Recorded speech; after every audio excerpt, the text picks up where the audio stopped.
April 29th, 1981. 3:47 p.m. St. Paul's Cathedral was packed with 2,000 guests. The organ music swelled through the ancient stone arches. Outside, 600,000 people lined the streets of London, waving flags, weeping with joy. Diana's fingers trembled as she clutched her father's arm, not from nerves about the ceremony, from what Charles had whispered to her just hours before in the carriage: 750 million. That was how many people around the world were watching this moment. And Charles Philip Arthur George, the Prince of Wales, heir to the British throne, the man she'd known for barely a year, had just said something that would haunt her for the rest of her life. The plan was traditional: exchange the vows, say, "I will," pledge faithfulness before God and country, become the fairy tale the world was desperate to believe. Diana walked down the aisle. The trumpet fanfare echoed. The Archbishop of Canterbury smiled warmly. Charles stood at the altar in his naval commander uniform. Then the Archbishop asked the question every bride waits to hear. "Wilt thou love her, comfort her, honour and keep her, in sickness and in health, and forsaking all others, keep thee only unto her, so long as ye both shall live?" Charles paused, just for a second, but Diana noticed. "I will." The crowd erupted in applause. The world celebrated. Nobody questioned it. What nobody knew, what the palace never wanted you to know, is that Charles had added one word to his private promise to Diana that morning, one word that revealed everything about what he intended this marriage to be.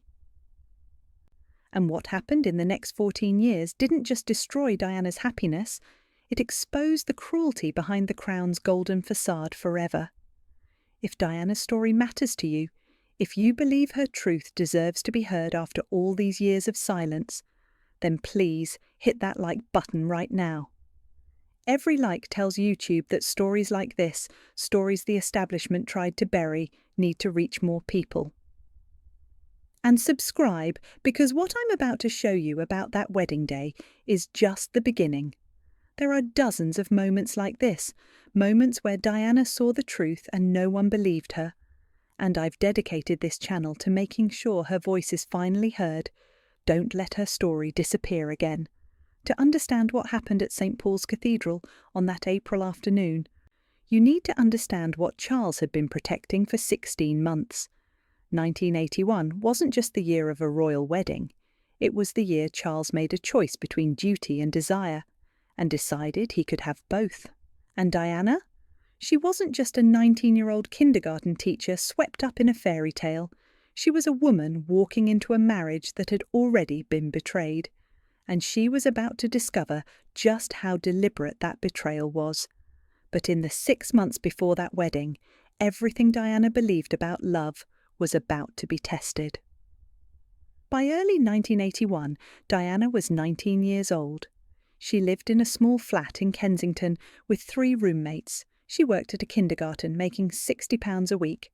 She'd only been on 13 dates with Charles, most of them formal dinners at the palace with his family watching. To the world, she was the perfect bride, young, innocent, aristocratic, virginal. But behind the magazine covers and the engagement photos, Diana was terrified. When Charles proposed on February 6, 1981, Diana's immediate response wasn't joy. She laughed nervously and said, "Yes, please," like a child accepting a gift she wasn't sure she wanted. Later that night, alone in her flat, she told her roommate Carolyn Bartholomew, "I'm not sure I'm ready for this." When the engagement interview aired on February 24th and the reporter asked if they were in love, Charles replied, "Whatever in love means," right in front of Diana. She smiled for the cameras, but her friends later said she cried in the car ride home. When Diana tried to call off the wedding just days before the ceremony, because she'd discovered something devastating, her sisters told her, "Your face is already on the tea towels, it's too late to back out." But Diana wasn't a passive victim waiting to be rescued. She was a young woman who'd already survived her parents' brutal divorce, who'd learned to read people's emotions to protect herself, who was far more observant than anyone gave her credit for. The problem was the power structure she was marrying into, the royal family, the palace machine, the courtiers, the protection officers, the press office, an institution that had crushed every woman who dared to challenge it for 1,000 years. Diana later told Andrew Morton, "I knew something was wrong from the very beginning, but I was so young I didn't trust my own instincts." And that's when she discovered what Charles had been hiding. Camilla Parker Bowles wasn't just an old girlfriend. She was Charles's soulmate, the woman he'd loved since 1970, the woman the palace had deemed unsuitable to marry because she wasn't virginal enough, wasn't docile enough, wasn't young enough to mould. By 1981, Camilla had been in Charles's life for 11 years. She'd been his confidant through every relationship. She'd attended his 30th birthday party as an honoured guest. She'd maintained a friendship so close that Charles called her almost daily, even while he was courting Diana. But Camilla wanted more than friendship, and she knew exactly how to keep Charles tied to her, even as he married someone else. Camilla's method was psychological mastery. She made Charles believe that she understood him in ways no one else ever could, that she accepted his moods, his insecurities, his complaints about duty, that Diana, young, eager, hopeful Diana, could never comprehend the burden of being heir to the throne. The approach was calculated, remain supportive, never demanding, be the sanctuary. Charles returned to when royal duty became suffocating. Position herself not as a threat to Diana, but as a necessity for Charles's happiness. This was effective against Diana specifically because Diana was desperate to please. Diana had grown up watching her mother lose custody of her children in a divorce. She'd learned that wives could be replaced, that love wasn't permanent, that she had to earn affection through perfection. What Diana didn't know, what she couldn't have known, was that Charles had never actually ended his relationship with Camilla. 2 days before the wedding, Charles sent Camilla a bracelet engraved with their private nicknames, Fred and Gladys. It was a bracelet he'd commissioned months earlier, a bracelet that said everything about where his heart truly lived. And this bracelet would shatter Diana's trust, but not for another 48 hours. February 6th, 1981, 3 months before the wedding, Windsor Castle. Charles's private study, wood-panelled and lined with leather-bound books. Charles poured himself a whiskey when Diana arrived for dinner. This was when he would ask the question, when everything would officially begin. "Diana," he said, his tone formal, almost rehearsed. "I've been thinking about our future." Diana's heart raced. "Yes? I believe we would make a suitable match. I'd like you to marry me." Diana laughed, not from joy, but from shock, from the strangeness of the phrasing. "Suitable?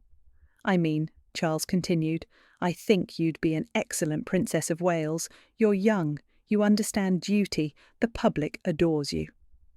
Diana felt something twist in her chest. He hadn't said he loved her, hadn't mentioned passion or partnership or any of the things she'd dreamed of.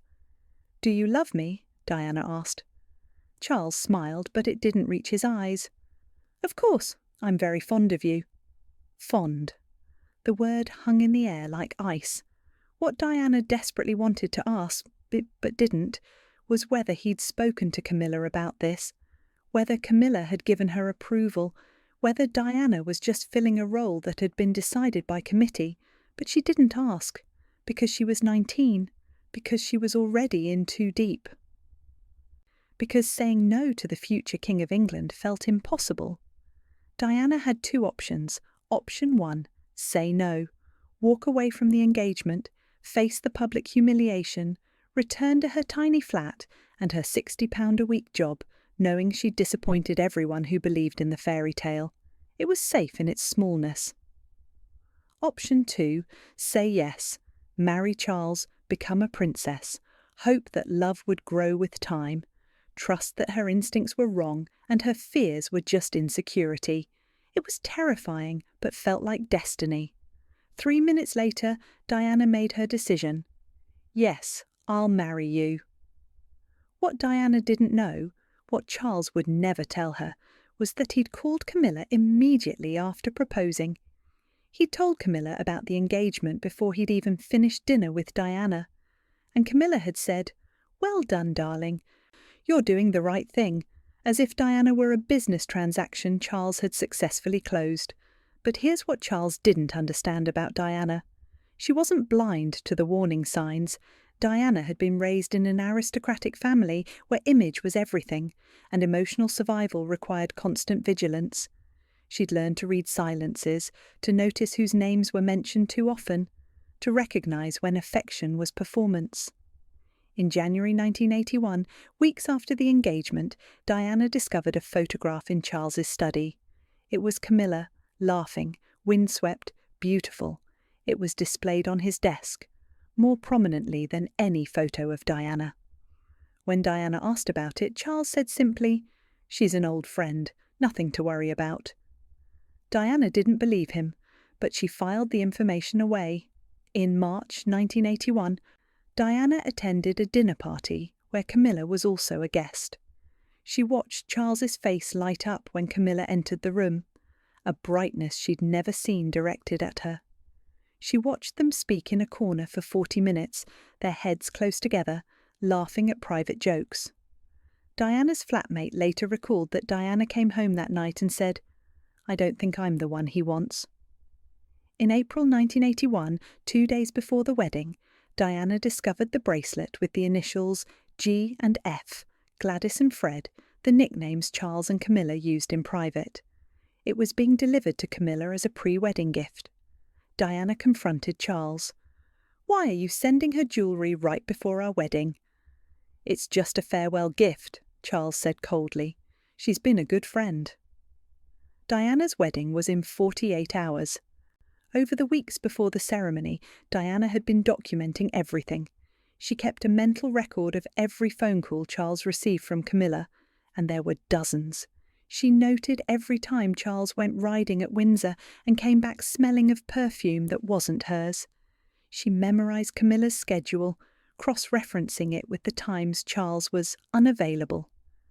Diana knew that something was deeply wrong with this marriage before it even began. "I wanted to call it off," she later told Andrew Morton, "but everyone said it was too late. The dress was made, the invitation sent, the world was watching." The palace thought they were managing a naive teenager. They were wrong. Diana was learning the game. And on April 29, 1981, she was about to hear the truth in Charles's own words. Everything was in place.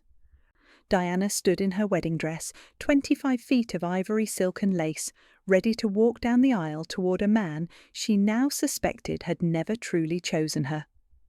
Before I tell you what Charles said in that carriage, the 5 words that destroyed Diana's hope before she even reached the altar, I need to ask you something. If you're feeling what I'm feeling right now, that mix of heartbreak and anger at what they did to her, please subscribe to this channel, hit that notification bell, because they want you to forget. They want the fairy tale version to be the one that survives. But every subscription is a vote that Diana's real story, the painful, honest truth, matters more than their carefully crafted lies. Help me make sure she's not silenced again. April 29th, 1981, 11:17 a.m., St. Paul's Cathedral. The morning light streamed through the stained glass windows, casting patterns of crimson and gold across the stone floor. The air smelled of lilies and candle wax. 3 orchestras played. The choir sang Handel.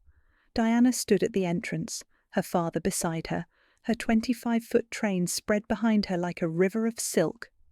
The ceremony began. Diana walked the 3.5-minute journey down the aisle. Her bouquet trembled in her hands, white orchids, gardenias, stephanotis and myrtle. Charles stood at the altar in his naval uniform, his face unreadable. The Archbishop of Canterbury spoke the ancient words. Then came the vows. The Archbishop turned to Charles.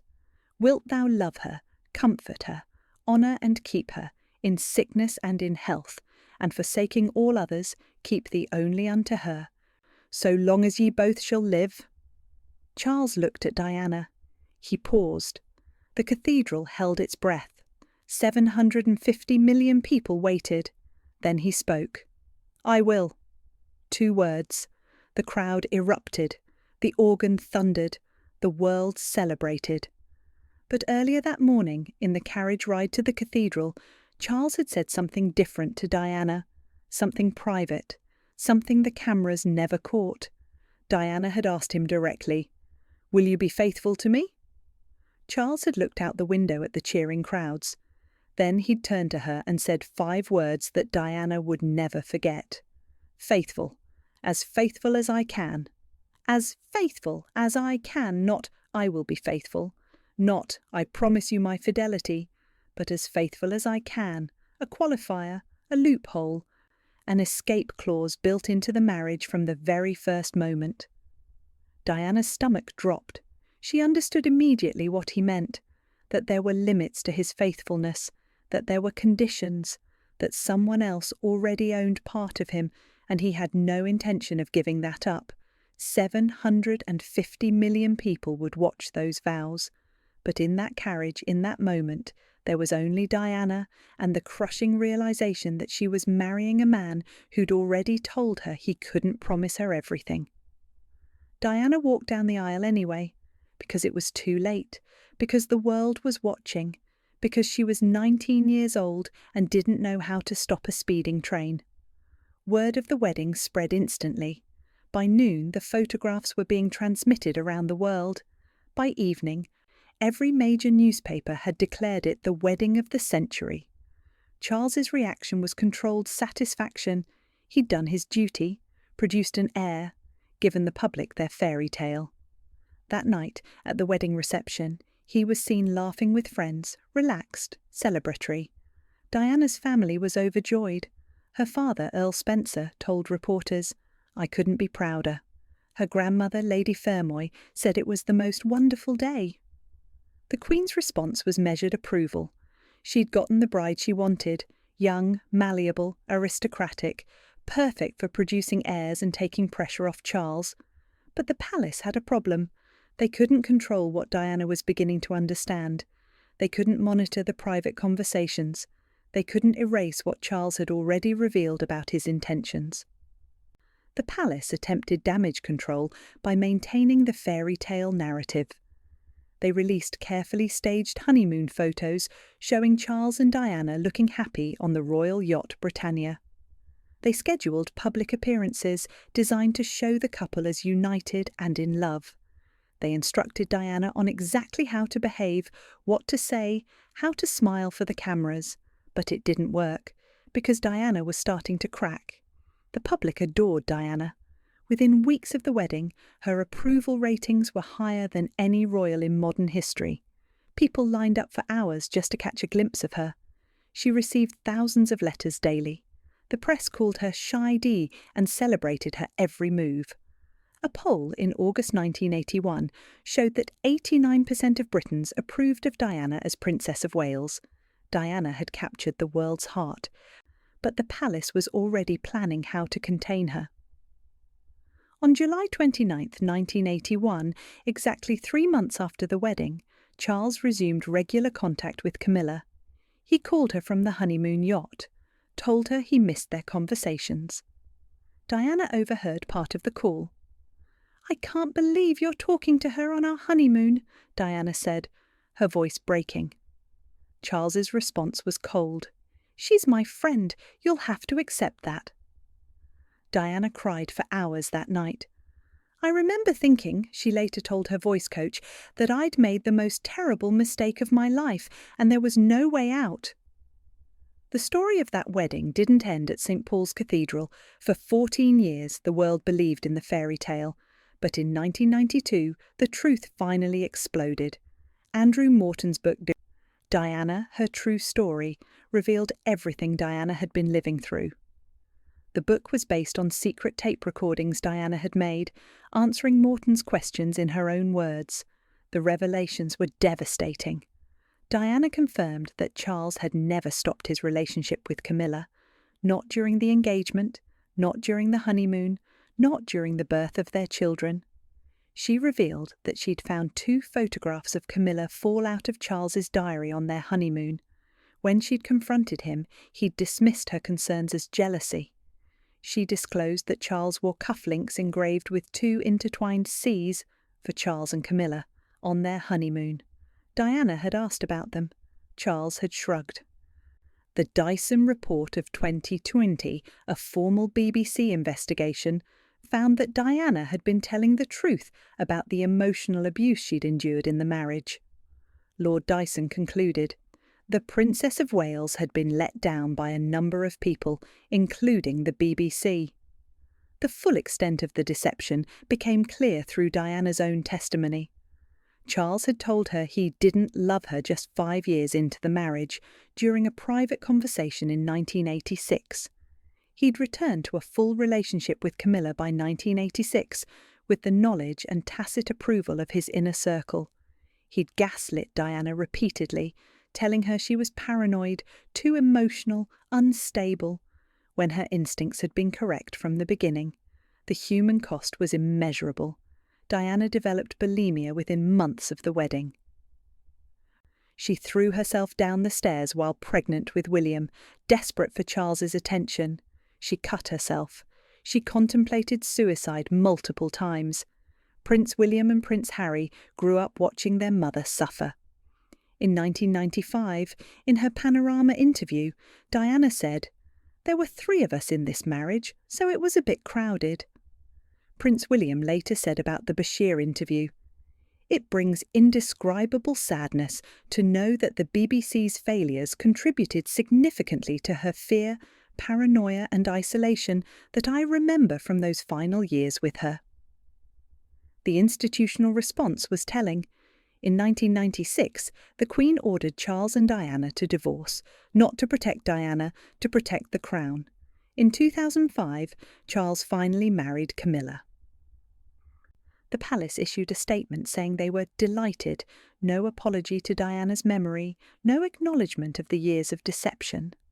Martin Bashir, the journalist who interviewed Diana in 1995, was later found to have used forged documents to gain access to her. But Diana's testimony about Charles and Camilla was independently verified as true. But here's what the 2020 investigation couldn't change. Diana had been right all along, about Camilla, about Charles's divided heart, about the marriage being doomed from that moment in the carriage when Charles added one word to his promise. Diana sacrificed 14 years trying to make a marriage work that had been broken before it began. The tragedy is that one word, as, revealed everything, if the palace had been honest. If Charles had been brave enough to fight for the woman he truly loved before dragging Diana into a charade, if someone had protected the 19-year-old girl instead of the institution. This story teaches us something about the cost of protecting appearances over people. Diana represented the difference between the image-powerful institutions project and the reality they hide. She was a woman who dared to tell the truth about a system designed to silence her. The lesson is universal. When someone shows you who they are, when they add qualifiers to their promises, when they hedge their commitments, when they leave themselves escape routes, believe them the first time. Diana once said, "I'd like to be a queen in people's hearts, but I don't see myself being queen of this country." She understood even then that her value to the palace was performative, that they wanted her image, not her humanity. The final image of Diana that remains most powerful isn't from her wedding day. It's from 1997, weeks before her death, when she walked through a cleared minefield in Angola, wearing a protective vest, drawing global attention to a cause the world had ignored, alone, purposeful, free from the palace's control. The numbers that show her impact tell part of the story.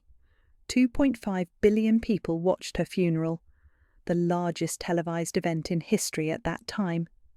6 charities she patronised saw their funding increase by 700% after her death. The landmine ban treaty she championed was signed by 133 countries within months of her passing. But beyond the numbers, beyond the headlines, beyond the palace intrigue, there was a woman who believed in love and was given a contract instead. Diana's story matters because she refused to pretend the fairy tale was real. If this story made you see Diana's wedding day differently, there's more you need to know about what happened next. Next time on Diana Untold, Diana found a note from Camilla in Charles's luggage on their honeymoon. What she did with that note would change how she saw the marriage forever. You don't want to miss that. Because Diana's story isn't just about a failed royal marriage. It's about what happens when you're punished for telling the truth in a world built on lies. And some stories need to be told, no matter how uncomfortable they make the powerful. If you made it this far, if Diana's courage to speak her truth moves you the way it moves me, then do two things before you go. Hit the like button. It's a small act, but it pushes back against decades of institutional erasure. And subscribe, because next week I'm revealing what Diana found in Charles's luggage on the honeymoon, and I promise you it's going to break your heart all over again. She spent 14 years being told she was crazy for seeing what was right in front of her. Don't let her legacy be forgotten. Don't let them rewrite her story now that she's not here to defend it. Subscribe for Diana.